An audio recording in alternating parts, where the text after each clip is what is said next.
Assalamualaikum warahmatullahi wabarakatuh. Ini adalah sebuah kisah yang bukan sekedar dongeng semata, tetapi ini sebuah kisah nyata yang Allah abadikan di dalam Al-Quran, yang artinya, binasa dan terlaknatlah orang-orang yang membuat parit, yang berapi, dinyalakan dengan kayu bakar. Ketika mereka duduk di sekitarnya, sedang mereka menyaksikan apa yang mereka perbuat terhadap orang-orang yang beriman. Quran Surat Al-Buruj ayat 4-7. Dan inilah kisah tersebut, diceritakan oleh Rasulullah Shallallahu Alaihi Wasallam. Ada seorang raja yang berkuasa sebelum kalian. Dia mempunyai seorang tukang sihir. Ketika tukang sihirnya semakin tua, dia berkata kepada raja, "Aku sudah tua, oleh karena itu utuslah seorang anak muda supaya aku ajarkan sihir kepadanya." Maka dibawalah seorang anak muda untuk diajar ilmu sihir. Di tepi jalan yang biasa dilalui oleh anak muda itu ada seorang rahib. Suatu ketika anak muda itu duduk dan mendengarkan ajaran rahib tersebut. Maka setiap kali dia berangkat ke rumah tukang sihir, dia akan singgah ke rumah rahib dan duduk sejenak di sana. Satu kali, karena terlambat, ketika dia sampai di rumah tukang sihir itu memukulnya. Anak muda itu pun mengadukan keadaannya kepada rahib. Rahib memberi pesan, "Jika kamu takut kepada tukang sihir, katakan kepadanya bahwa keluargamu membuatmu terlambat. Dan jika kamu takut kepada keluargamu, katakan kepada mereka bahwa tukang sihir itu membuat kamu terlambat." Begitulah keadaannya, sehingga satu ketika di mana anak muda itu mendapati orang-orang ketakutan, karena seekor binatang buas yang menghalangi jalan mereka. Anak muda itu berkata, "Hari ini akan aku ketahui siapa yang sebenarnya lebih baik, tukang sihir atau rahib itu." Lalu anak muda itu mengambil batu dan berkata, "Ya Allah, jika ajaran si rahib lebih engkau cintai daripada si tukang sihir, maka bunuhlah binatang ini sehingga orang-orang pun dapat bebas kembali." Kemudian dia melemparkan batu yang digenggamnya. Binatang itu mati dan orang-orang pun bebas seperti sedia kala. Sesudah itu dia pun menceritakan kejadian itu kepada rahib. Mendengarnya, rahib berkata, "Wahai anakku, hari ini kamu lebih baik dariku. Kamu sudah sampai kepada keadaan seperti yang aku lihat sekarang ini.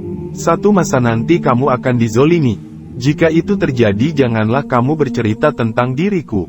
Sejak itu anak muda tersebut mulai mengobati orang sakit kusta, orang yang matanya nyaris buta, dan berbagai penyakit lain. Salah seorang teman duduk raja yang telah buta mendengar tentang hal ini, dan dia datang kepada anak muda tersebut sambil membawa banyak hadiah dan berkata, "Semua yang ada ini akan aku berikan kepadamu jika kamu sembuhkan diriku." Anak muda menjawab, "Sesungguhnya aku tidak dapat menyembuhkan siapapun. Hanya Allah yang menyembuhkan. Jika Anda beriman kepada Allah, aku akan memohon kepada Allah supaya Dia menyembuhkan Anda." Lalu teman raja itu beriman kepada Allah, dan Allah menyembuhkannya. Kemudian dia pergi menghadap raja seperti biasa.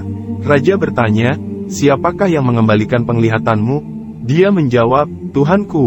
Rajanya bertanya, "Kamu mempunyai Tuhan selain aku?" Temannya menjawab, "Tuhan aku dan Tuhan kamu adalah Allah."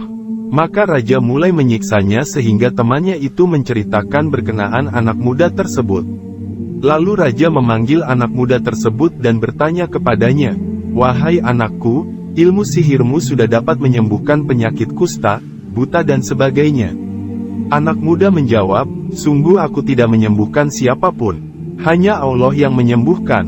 Mendengar jawaban tersebut anak muda itu terus disiksa sampai dia menceritakan tentang keberadaan rahib, yang mengajarnya tempo hari. Lalu raja memanggil rahib itu dan diperintahkan, "Kembalilah dari agamamu, kepada agama aku."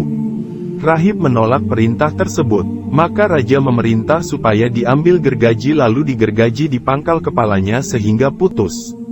Kemudian raja memanggil penasihat dan diperintahkan kepadanya, "Kembalilah dari agamamu, kepada agama aku." Penasihat itu juga enggan, lalu digergaji pangkal kepalanya sehingga putus. Akhirnya dipanggil anak muda itu dan diperintahkan kepadanya, "Kembalilah dari agamamu, kepada agama aku." Anak muda itu turut enggan. Maka raja memerintahkan para pengawalnya, Bawa anak muda ini ke sebuah bukit, apabila sampai ke puncaknya tawarkan kepada dia, untuk kembali dari agamanya, kepada agama aku. Jika dia tetap enggan, maka lemparkanlah ke bawah. Maka para pengawal membawa anak muda ke bukit. Ketika mendaki, anak muda itu berdoa, "Ya Allah, dengan cara yang Engkau hendaki, selamatkanlah aku daripada mereka." Maka bergoyanglah bukit tersebut sehingga para pengawal tersebut jatuh ke bawah. Anak muda berjalan kembali menemui raja. Raja bertanya, "Apa yang dilakukan oleh orang-orang yang membawa kamu?" Anak muda menjawab, "Allah menyelamatkan aku daripada mereka." Maka raja memerintahkan para pengawalnya yang lain, bawa dia ke tengah lautan, tawarkan kepadanya untuk kembali dari agamanya, kepada agama aku. Jika dia enggan maka tenggelamkanlah dia. Ketika dibawa ke lautan, anak muda berdoa, "Ya Allah, dengan cara yang Engkau hendaki, selamatkanlah aku daripada mereka." Maka kapal yang membawa mereka pecah, sehingga tenggelamlah para pengawal, kecuali anak muda itu. Anak muda itu kembali menemui raja. Raja bertanya, "Apa yang dilakukan oleh orang-orang yang membawa kamu?" Anak muda menjawab, "Allah menyelamatkan aku daripada mereka." Kemudian anak muda menambahkan, "Sungguh, kamu tidak akan dapat membunuh aku, kecuali jika kamu melakukan apa yang aku suruh." Raja bertanya, "Apakah itu?" Anak muda menjawab, "Kumpulkan semua orang di satu tanah lapang. Salib aku pada sebatang pokok dan ambillah sebilah anak panah dari kantungku. Letakkan ia di tengah-tengah busur dan katakan, dengan nama Allah, Robnya anak muda ini, lalu kemudian panahlah aku. Niscaya kamu akan dapat membunuhku." Maka raja mengumpulkan semua rakyatnya di tanah lapang. Dia saliblah si anak muda pada sebatang pohon, lalu dia ambil sebilah anak panahnya dan diletakkan pada tengah-tengah busur. Kemudian raja berkata, dengan nama Allah, Robnya anak muda ini, lalu terus memanahnya. Anak panah itu tepat mengenai muka anak muda itu. Dia meletakkan tangannya pada mukanya, lalu ia meninggal dunia.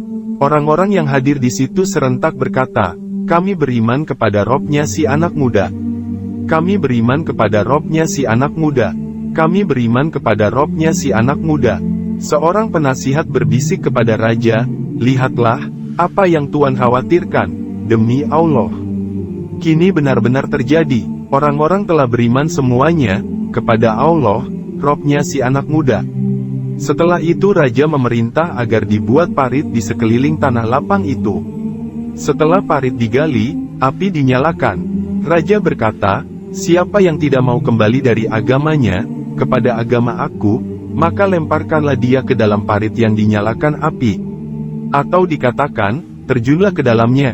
Maka mereka semua, yang beriman kepada Allah, terjun ke dalam parit yang dinyalakan api tersebut. Sampai-sampai ada seorang perempuan yang bersama anaknya dihinggapi rasa ragu untuk memasukinya atau tidak. Lalu anaknya berkata, "Wahai ibu, bersabarlah. Sesungguhnya ibu berada di atas kebenaran." Lalu akhirnya mereka pun terjun. Hadis riwayat Muslim. Demikian kisah sang pemuda ahli tauhid pemberani ini. Semoga kita bisa memetik pelajaran berharga dari kisah tersebut.